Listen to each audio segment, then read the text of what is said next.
अल्लाहु अहद अल्लाहुस समद लम यलिद वलम यूलद वलम यकुल लहू कुफुवन अहद। अल्लाहुम्मा सल्लि अला सय्यदिना मुहम्मदिन व अला आलि सय्यदिना मुहम्मदिन व बारिक वसल्लम। ढकैया उर्दू जबान ग्रुप का इंतज़ाम में आज एक ढकैया सेमिनार का इंतज़ाम करा गया। इसका टॉपिक्स है तकरीबन मिटता हुआ ढकैया उर्दू ज़बान, इसका हल का रास्ता। मुग़ल अमल से ढकैयानों के बीच में उर्दू में बातचीत करने का चल था, मगर अभी एक चीज़ ढाका शहर से या ढकैयानों के बीच से तो ख़त्म होने का रास्ता आ गया। इस मसला का हल होना चाहिए। ढकैयानों का अंदर दो रकम बात करने का चल है। एक है ढकैया उर्दू और एक है ढकैया बंगला। तो ढकैया उर्दू जो है इसका हाल अभी बहुत ख़राब हाल में है, मिट जाने के हालात में है। तो इसलिए हम वो इंटरनेशनल मदर लैंग्वेज डे में डे को मनाने के लिए हम लोग एक सेमिनार का इंतज़ाम किया। बंगला ज़बान को ताज़ीम का साथ रख के हम अपना उर्दू ज़बान को आगे बढ़ाने मांगते हैं। तो ये भी हम लोग के बीच में एक छोटा सा नात पेश करेंगे सैयद नजमुल हसन। अस्सलामु अलैकुम व रहमतुल्लाहि व बरकातुहू। अस्सलातु वस्सलामु अलैका या रसूलल्लाह, अस्सलातु वस्सलामु अलैका या हबीबल्लाह, अस्सलातु वस्सलामु अलैका या सय्यदुल अंबिया मुरसलीन, अस्सलातु वस्सलामु अलैका या रहमतल लिल आलमीन। मेरी उल्फत मदीने से यूं ही नहीं, मेरे आका का रौजा मदीने में है। मेरी उल्फत मदीने से यूं ही नहीं, मेरे नबी का रौजा मदीने में है। मेरी उल्फत मदीने से यूं ही नहीं, मेरे आका का रौजा मदीने में है। मैं मदीने की जानिब ना कैसे झुकूं, मैं मदीने की जानिब ना कैसे झुकूं। मेरा दिल और दुनिया मदीने में है। अर्शे आजम पे जिसकी बड़ी शान है, रौजाए मुस्तफ़ा जिसकी पहचान है। रौजाए मुस्तफ़ा जिसकी पहचान है। अभी मेहमानों को गुलदस्ता दिया जाएगा। हम कुलिनरी आर्टिस्ट या रंधन शिल्पी को कहेंगे हम लोग का चीफ गेस्ट को फूल से नवाजा करने के लिए।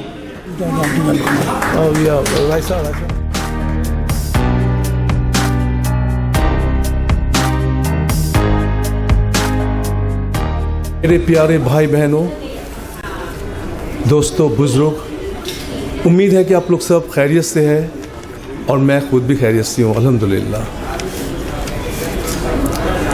सबसे पहला मैं आप लोगों का शुक्रगुजार हूँ कि आप लोग इतना दूर से तकलीफ़ करके इस सेमिनार में आके इस सेमिनार का खूबसूरती को और भी ज़्यादा आप लोग ने खूबसूरत कर दिए, चंगा कर दिए। Thank you very much, everyone. Thanks for your attendance. Everyone looks amazing. Everyone looks amazing, rather magnificent. In other words, they look really incredibly tender. Thank you very much. Now, my name is Javed. I live in United Kingdom permanently. मैं इधर सिर्फ आया हूँ आप लोग का साथ मिलजुल के सेमिनार करने के लिए, क्योंकि आप लोग का बगैर ये सेमिनार हो ही नहीं सकता. You guys are the backbone of this organization. You know it full well. Without you, this function, this seminar cannot take place. Simple as that. वैसा मेरा खानदानी रिश्ता है ढाका नवाब फैमिली के साथ, and I feel very proud of being Nobedian as well as a part of Dhaka where I basically grew up. I love Dhaka city anyway. मेरा सबसे पहला सवाल है कि हम लोग ये प्रोग्राम इतना अच्छा एनवायरनमेंट में सबको मिलजुल कर क्यों कर रहे हैं, इसका पर्पस क्या है, इसका वजह क्या है, इसका एजेंडा क्या है. मैं खुद ही बता रहा हूँ, इसका एजेंडा सिर्फ एक ही है, ढाका का रिवायती उर्दू ज़बान को वापस लाना है और उनको प्रमोट करना है. हमारा बाप दादा ने जो अल्फाज तलफ़ुज़ इस्तेमाल किया उस सबको वापस लेके आना है. बिकॉज ये जो ज़बान है, it seems to be dying, seems to be crumbling day by day from Dhaka. We must save it, we must preserve it, we must salvage it. This is our responsibility. अभी मैं इसीलिए कि ये ढाका का बहुत सारा आदमी, अभी नौजवान आदमी लोग जो ढंग से उर्दू कहता, this is really unacceptable in my book. कोई कहता है कि ढाका में भूमिकंप हुआ. अरे भाई, भूमिकंप नहीं, जलजला हुआ. फिर कोई कहता है कि भाई गोरू खरीदने जा रहे, गोरू नहीं गाय खरीदने जा रहे. फिर कोई कहता है कि हठात करके वो आदमी आ गया. हठात नहीं भाई, अचानक. फिर कोई कहता है कि व्यवस्था करने पड़ेगा, व्यवस्था नहीं, इंतज़ाम. ये सबको करेक्शन करना हम लोग का ज़रूरी है. इसका मतलब ये नहीं मैं कह रहे आप लोग दिल्ली या लखनऊ का खालिश उर्दू में बात करिए. नहीं, हमारा जो उर्दू है, ढाका का उर्दू, ब्रोकन उर्दू, डिस्टोर्टेड उर्दू, या आप समझिए कि इसको क्लूकोल उर्दू, इस उर्दू में हमारा फ़ख्र है. इसमें हमारा फ़ख्र है जिसका कोई मुज़क्कर मुअन्नस भी नहीं है. इसमें हम लोग कहते नहीं कि अजान हो रही, हम लोग कहते अजान हो रहा. गाड़ी आ रही, गाड़ी आ रहा. हम लोग इसमें मुज़क्कर मुअन्नस इस्तेमाल करते हैं. इसमें हमारा फ़ख्र है. ये हमारा ज़बान है, ज़बान है, ये हमारा ढाका का उर्दू है. अभी मैं 2 इशू में बात करने जाएंगे. ये जो इतना अच्छा प्रोग्राम हो रहा है ढाका का बेहतरीन जगह में, कैफेरियों में इतना आदमी मिलकर, हम लोग किसी से फाइनेंशियली हेल्प नहीं लिया, ना हम लोग को चंदा लिया, न किसी से हम लोग ने डोनेशन लिया. ये actually is being purely financed by Nazir bhai, finance and conducted by Nazir bhai and myself with the great help of Rafiq Bhai. He is the best coordinator I've ever seen, I've ever come across. He does all the groundworks. He's second to none. He's second to none. I really admire this man. Thank you very much, Rafiq Bhai.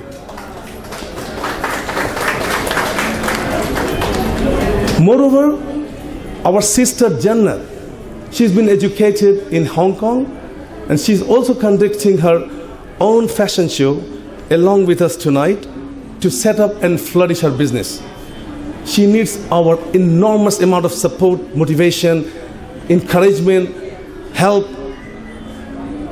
Please, she does need our help. Please try to remember to help her. Thank you very much. अभी दूसरा सवाल है कि नज़ीर भाई के बारे में ढाका के बहुत सारे आदमी का गलत फहमी है जो कनाडा में रहते हैं. वो इसीलिए है कि नज़ीर भाई के बारे में गलत फहमी इसलिए कि कोई कहता है कि भाई वो ये क्रिएट मेंबर है, क्यों नहीं आते 10 साल से 12 साल से. वो कंजूस आदमी है, पैसा खर्चा करने मांगते नहीं. भाई बिल्कुल रॉन्ग है. उनका मजबूरी तो हो सकता, उनका कोई पर्सनल मजबूरी तो हो सकता. एक्चुअली मैं उनका पर्सनल मजबूरी में आज जाहिर करेंगे क्यों आ सकते नहीं. नज़ीर भाई, आप अगर सुन रहे हैं तो मैं आपसे माफ़ी चाहते, आपका परमिशन का बगैर मैं आपके बात कर रहे हैं. अब उनका मजबूरी जो है, उनका बीवी पार्शली डिसेबल लेडी है बेचारी, पार्शली व्हीलचेयर बाउंड है. उस हाल में नज़ीर भाई उनका बीवी को छोड़ के ढाका आना उनका नामुमकिन है, वो नहीं आ सकते. आप करिएगा, मैं करेंगे, no one will do. If I were him, I would never ever consider coming to Dhaka and having this function done. Would you? Would I? Never ever. Because family come first. Family come first to everyone. But as a person, हम लोग दुआ करते हैं कि अल्लाह उनका तबीयत अच्छा हो जाए, अल्लाह उनका बीवी का तबीयत अच्छा रहे, वो आ सके या दोनों इकट्ठा मिलकर आए, हम लोग दुआ कर सकते हैं. But as a person, Nazir bhai is a lovely person, lovely personality, superb sense of humor. I really indeed take my hat off to him. In other words, मैं क्या बताएंगे कि I mean like the people should really, he deserves to be honored by all the people of Dhaka. Bottom line is this. Please उनको help करिएगा, उनको encourage करिएगा. अभी रह गया, let me come to speak about Dhaka. Dhaka का historical बुनियाद 400 साल पहला, 400 साल का मुग़ल और नवाबी का आबादी से और उनका उर्दू तहजीब, कल्चर, ट्रेडिशन, फूड, हेरिटेज, ये सब मिला के आज ढाका शहर कायम हुआ. ये भूलने का नहीं है. आज हम लोग सबको ढाका सिटी में, we are living in Dhaka happily and peacefully because of those people. तो आज हम लोग सबका तरफ से उन बुजुर्ग को, मुग़ल ख़ानदान को और नवाब ख़ानदान को हज़ार सलाम और शुक्रिया पेश कर रहा हूँ.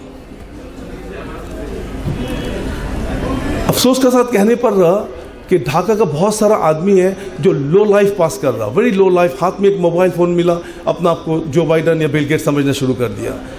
एक्चुअली उनका जो गलत फहमी है उनको मैं क्लियर कर रहा हूँ कि वो लोग अपना जो ज़बान में कह रहे, मेरा अल्फाज नहीं, उनका अल्फाज में मैं कह रहे, एरो कोलम उर्दू भाषा नहीं, एरो हमों का ढकैया भाषा. क्या कह रहा?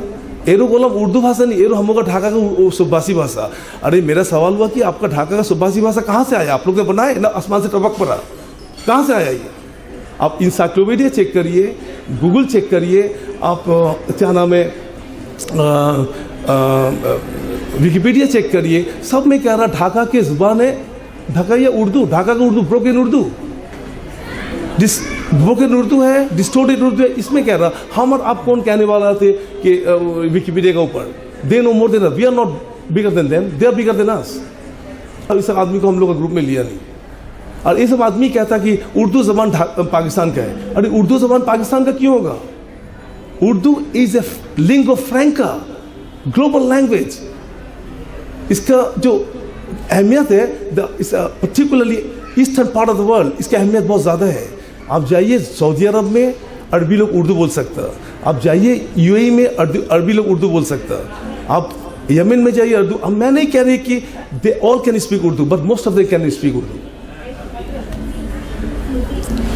तो अब अभी उर्दू तो मतलब कि उर्दू का अगर सोचेंगे कि उर्दू का परसेंटेज पाकिस्तान में सिर्फ 8% है. 8% population in Pakistan speak in Urdu, particularly in Karachi. बाकी 44% कर रहा पंजाबी लैंग्वेज और 15 to 20% Pashto language, Pathani language. उसके बाद है बलूची है, सिंधी है. उर्दू का परसेंटेज बिल्कुल कम है, 8%, which is next to nothing. उससे ज़्यादा तो इंडिया में उर्दू बात हो रहा. आप लोग जानते हैं कि इंडिया कितना बड़ा देश है. It's a massive country with over billion population live in India.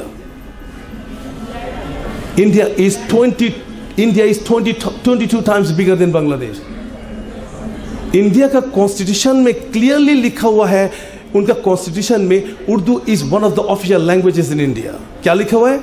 Urdu is one of the official languages in India.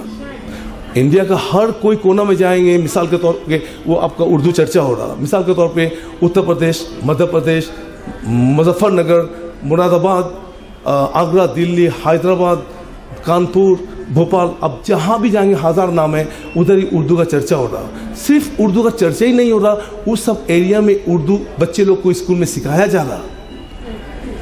One subject compulsory है. तो उर्दू का इस दौरान में मेरे एक बात याद आ गया. तो ऐसा 3000 उर्दू पब्लिकेशन इंडिया में है. 3000 उर्दू पब्लिकेशन इंडिया में है और 405 डेली उर्दू न्यूज़पेपर निकलता. 405 डेली उर्दू न्यूज़पेपर निकलता. इस दौरान में मेरे एक बात याद आ गया. ये कोई फिक्शनल बात नहीं, ये फैक्चुअल है, ट्रू है बैक इन 2008 में क्या हुआ था? आप लोगों को याद है बैक इन 2008 में क्या हुआ था? Young generation, I don't know, आप लोग जानते कि नहीं, रिसेशन हुआ था. Do you know the meaning of recession? I am not undermining anyone, you might know lot more than me. Recession हो गया था. रिसेशन का मतलब हो गया, I must define what is recession. Recession का मतलब हो गया temporarily depression in economy is called recession. क्या? Temporarily depression in economy is called recession. जो 2-4 साल दुनिया में इकोनॉमी डिक्लाइन करता, उसी का नाम है रिसेशन. अब सवाल हुआ कि रिसेशन का शुरुआत कहाँ से हुआ? अमेरिका का massive investment company lemon Brothers ने बैंक्रप्सी डिक्लेयर कर था बैक इन 2008. तो हम लोग ने समझा कि बाकी जो लोग बाहर के रहने वाले हैं, not United States of America, सब ठीक रहेगा. बट अनफॉर्चुनेटली ये लेमन ब्रदर्स ने actually they bankrupted the whole world. They bankrupted the whole world. दुनिया का एक कोना से लेके आधे कोना तक रिसेशन छा गया. उसमें कॉन्सिक्वेंटली इसका इम्पैक्ट क्या हुआ है? मतलब बड़े कंपनी सब, बड़ा कंपनी सब डाउनसाइज हो गया, बर्स्ट हो गया. हजार लाख आदमी का नौकरी चली गई. आदमी का पैसा नहीं है खाने का. बैंकिंग सेक्टर जो है वो फ्रोजन हो गया. एयरलाइंस इंडस्ट्री स्लो डाउन हो गया. रियल एस्टेट मार्केट मतलब डाउन हो गया. प्राइसेस प्लमेटेड हो गया. अभी ये सब देख कर बड़ा लीडर सब दुनिया का सोचना शुरू कर दिया, क्या हो रहा, how can we fix this massive problem. ठीक 4 साल के बाद HSBC बैंक ने, which is Hong Kong Shanghai banking corporation, जिसका हेड ऑफिस हांगकांग में है, HSBC बैंक ने एक इकोनॉमिक स्ट्रेटजी तैयार करा साउथ ईस्ट एशिया के लिए, इंडिया, पाकिस्तान, बांग्लादेश, श्रीलंका, इस सब एरिया के लिए. क्या करा वो लोग कह रहे कि हम लोग इधर कॉल सेंटर खोलेंगे और हजार लाख आदमी को नौकरी मिलेगा. भाई ये सुनकर तो इस साइड का आदमी बहुत खुश हो गया, क्या कि at least we can see some lights end of the tunnel. But unfortunately इन्होंने किसको सिलेक्शन में लाया? कराची को लाया, बॉम्बे को लाया, दिल्ली को लाया, हैदराबाद को लाया, अहमदाबाद को लाया, लाहौर को लाया, मगर अनफॉर्चुनेटली ढाका को रिजेक्ट कर दिया. ढाका को इसीलिए रिजेक्ट करा कि ढाका का आदमी को उर्दू कहना नहीं आता. इन other words, the people of Dhaka, they missed an unmissable and unprecedented opportunity due to the fact that they don't know how to speak Urdu properly. It's a shame, freaking shame, crying shame, isn't it? होने नहीं चाहिए ऐसा. तो bottom line is, आपको उर्दू सीखना भी बहुत अहमियत है. उर्दू की अहमियत बहुत ज़्यादा है. उर्दू सीखना आपको चाहिए. Now let me come to the conclusion. Conclusion यही है कि we are not asking this government of Bangladesh, but we are demanding and appealing to this government as rightful, native, original citizen of Dhaka, Bangladesh, to introduce one subject Urdu in every primary and secondary school in Dhaka and is beyond. In order to revive Urdu language, and plus in order to educate themselves about the importance of Urdu language. तो हम लोगों को किसका ज़रूरत है? Help चाहिए हम लोग को. लोकल MP का, मेयर ऑफ ढाका का, काउंसिलर का, खास करके मिनिस्ट्री ऑफ एजुकेशन का. आज का दौरान में जो मिनिस्ट्री ऑफ एजुकेशन है उनका नाम है दीपू मोनी, उनका भी चाहिए. सबका सपोर्ट लेकर हम लोग अपना काम में कामयाबी कर सकेंगे. In other words, we need to work together with integrity. We need to be resolute in order to achieve our goal and mission in the end with the help of everyone. By the way, let me cut the long story short. मेरा ये boarding speech में, tedious speech में किसी किस्म का भूल, गलती, गुस्ताखी हुआ तो आप लोग सब उम्मीद है कि नज़रअंदाज करेंगे. ये कहकर मैं इधर ही ख़त्म कर रहा हूँ. सामीन और नाजरीन, अस्सलाम वालेकुम व रहमतुल्लाहि व बरकातुहू.